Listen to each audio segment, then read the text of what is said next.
Everybody doing good? Questions, issues? All right, well, we are at quiz 5. Remarkably, we are 5/6 of the way, just about, to the very end. So, quiz 5 will open up here shortly. I think it's to open through the weekend. And we'll cover, last 3 lectures were 1920s New Deal and fascism, World War II. And I think you got 4 or 5 documents are listed on the schedule as well. What else can I say to give you a heads up? Let's see.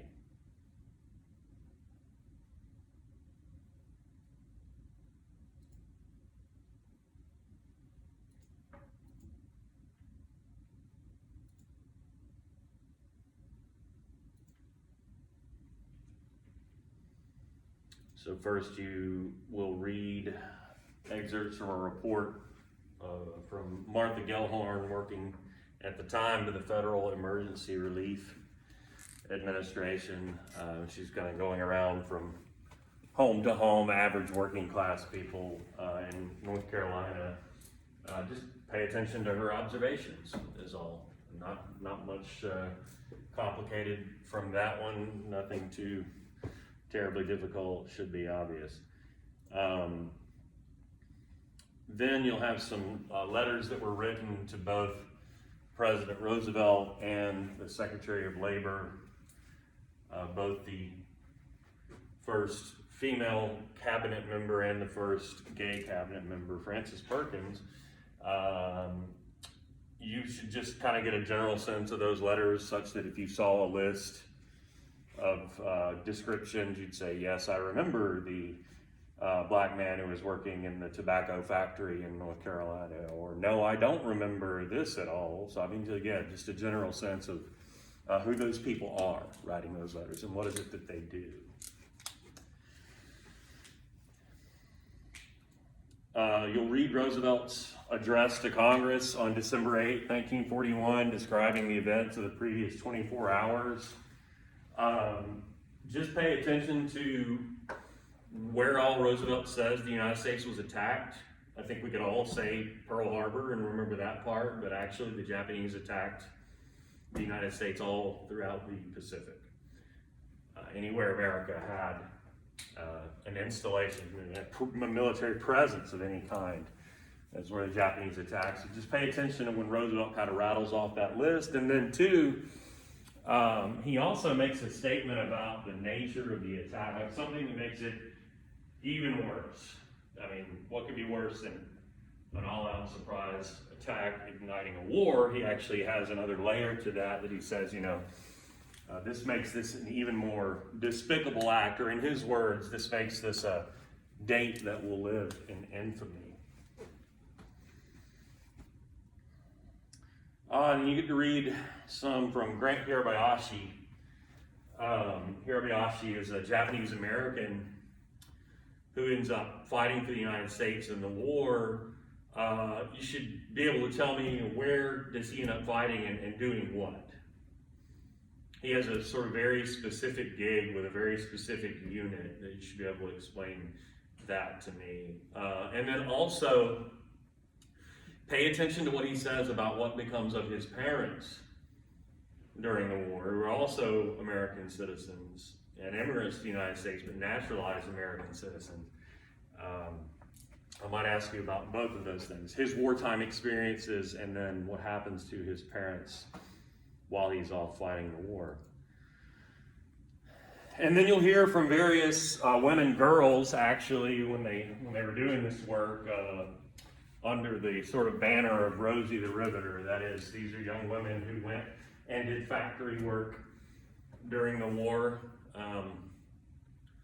You should just be able to, pick 1 or 2 of those and explain to me, here's so-and-so, and here's what she did, or she lied about her age to go work in a sheet metal factory, or so-and-so, fill in the blank name, worked in a factory building howitzers and artillery pieces, or working on aircraft and installing radar systems or whatever it may be.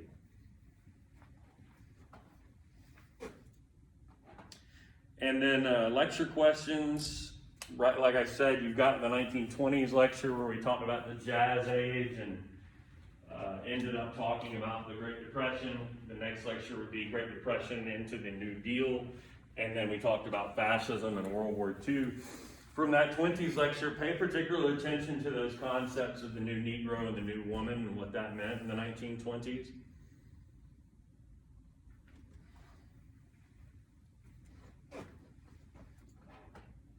And then second half of that lecture, I explained what it meant that there were structural flaws in the American economy in the 1920s when it looked like otherwise America's economy was doing very well. But there were certain things that manifest beginning in 29 and into 31, 32 that lead us from this, what appeared to be great economic prosperity, to the worst depression in American history. So what are those structural flaws? And then maybe an obvious one for the New Deal, you should be able to explain to me what were the guiding principles of the New Deal that I described or that your textbook described. And don't just list them out in 3 words. I want you to explain to me what that meant. What were these 3 guiding principles of the New Deal?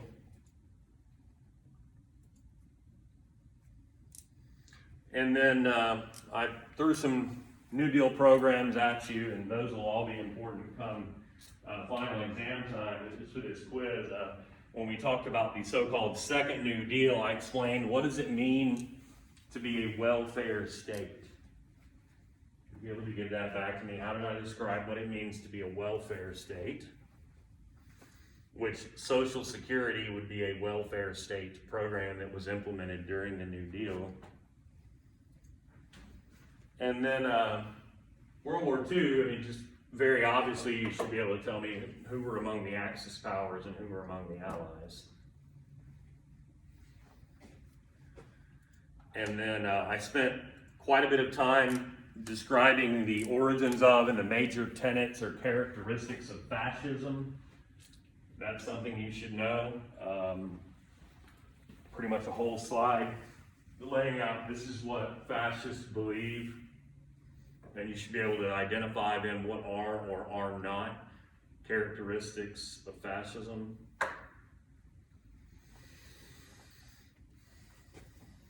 And that will do it for quiz 5,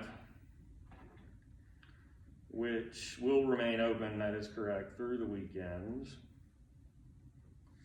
And we'll come back on Tuesday and we'll have our final sort of unit, if you will, our last 3, 4 lectures, and other than that, so maybe 5, I don't know. We have 19 domestic 50s, Cold War, domestic 60s, conservative power, we got 4 more. Questions about that or about anything else? Anything at all? Everybody's ready to dominate quiz 5. All right. Well, that's all I've got for today. And I